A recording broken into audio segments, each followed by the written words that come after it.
Grabe mga ka-dreamers, fully paid ko na nga pala yung bayad ko doon sa soil test. Sapagkat ngayong araw ay natanggap ko na ang result. Bali, ipina-LBC na nga lamang pala ito ng engineering consultancy kasi nga sila ay nasa Tondo, Manila pa. Ay sobrang layo man din ho noon mga ka-dreamers kung sila pa nga ang magdadala rin. Tsaka sa halip na 7 days lamang ang paghihintay ko sa result ay inabot ng halos 2 linggo. Kasi nga ho mga ka-dreamers, dahil iyon sa bagyong Christine. It's okay laang naman ho iyon sapagkat finally hawak ko na rin naman ngayon ang result. At hindi naman bibigyan ng copy si Architect sapagkat magiging reference niya ito ho mga ka-dreamers para malaman ang pundasyon ng ating dream house. Napakaraming kapwa ka-dreamers natin na nagsabi na nag-aaksaya lamang daw ako ng pera sapagkat hindi naman na daw kailangan ngayon ang magpa-soil test. Masyado raw akong meticuloso sa pagpapagawa ko nga ng dream house. Ganun pa man ay akin naman silang nauunawaan sapagkat concern lamang naman sila sa aking nagiging gastos. Dahil hindi naman talaga biro ang magpa-soil test sapagkat may kamahalan din dahil dini nga sa akin ho mga ka-dreamers gumastos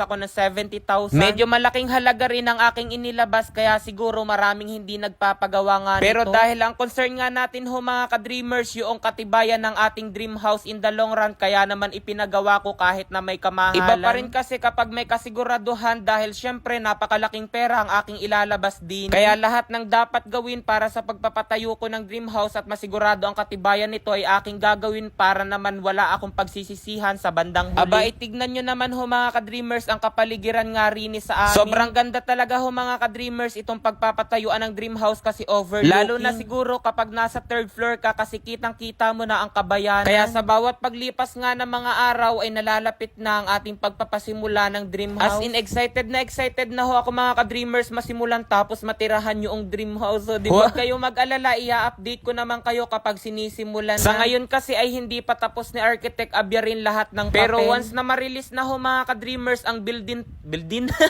so yun na nga kapag na-release na ang building permit ay pasisimulan na agad natin ang pagpapatayo ng dream house. Dahil malapit na nga iyon simulan kaya naman patuloy lamang itong pagpapagawa natin ng deep well water. As in pagkatapos ho mga ka-dreamers ng bagyong Christine ay nagsimula na uli sila rito para nga matapos na agad. Kasi nga mas maganda kung magpapasimula ako magpatayo ng dream house kung mayroon na kaming sariling tubig din. Isa rin kasi iyon sa pangunahing kailangan para makapagtayo ng maayos. Kasi nga ho mga ka-dreamers dito sa amin napakarami kong nakikita na nagpapagawa ng bahay tapos yung tubig ay tinatabo pa. Wala pa kasi silang sariling tubig kaya naman nagpapatabo na lamang sila ng napakalalaking drum na nakasakay sa truck tapos ang bayad ay 500 pesos. O di bagay may kamahalan ay saraming drum na tubig ang gagamitin din ay baka gumastos pa ako roon ng 100,000 sa tubig lang. Ay baka nga hindi lamang ganun kalaki ho mga ka-dreamers ang gastusin kung bibili na lamang ako ng tubig. Kaya kahit napakamahal din ang magpagawa ng deep well water din sa amin ay nagpagawa na lamang ako para naman kahit papaano ay mabawas-bawasan ko ang nagiging galit ni mama tuwing umaga sa bahay.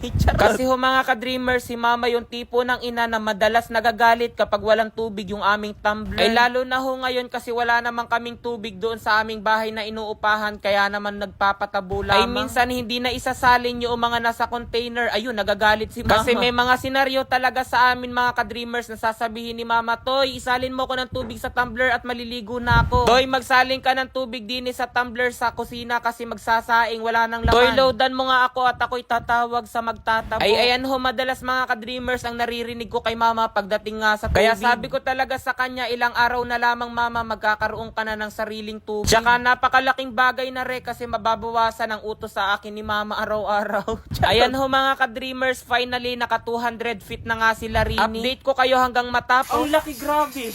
Ayan na.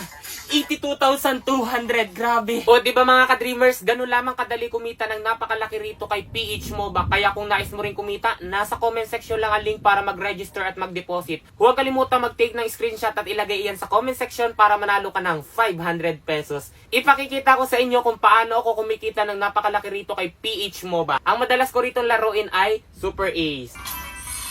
Scatter agad mga ka-dreamers, 10 spins. Ayan. Play lamang. 800. Oh, 800. Oh, 1,800.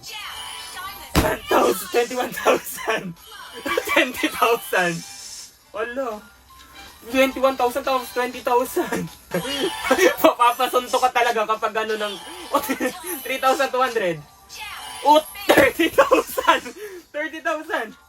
Mapapasunto ka talaga pag yun ang premyo. Pag yun ang mapapanaluhan mo. Ala, 800. Ala, 3,200. Oh, grabe. Ang laki nun. Oh. Ayan na. Ayan na mga ka-dreamers. Ang laki, grabe. Ayan na. 82,200. Grabe.